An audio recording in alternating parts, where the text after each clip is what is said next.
Potem, s tem sem se tudi že srečal v živo in vas tudi strašno svarim pred tem. Alopatska zdravila konvencionalne medicine se lahko tudi spotencirajo, dobiš potenciran aspirinum, dobiš hidrokortizonum, to je glukokortikoid, ne, kortikosteroid.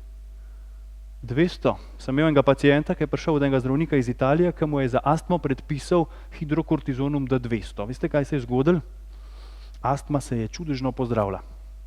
Ni imel več nobenih težav z astmo, ampak človek je bil tako razštelan na vseh drugih področjih, da je bilo groza. In smo porabili še enega časa, da smo tisto pa truda, da smo tisto astmo nazaj dobili. Pa smo pa lahko začeli zdraviti.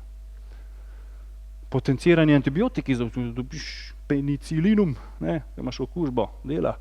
Skratka, to je pa zelo nevaren. Ta logika pa ona logika sta čisto drugačna in kadar se to skupaj mekša, dobiš katastrofo. Najbolj nevarna oblika homeopatije.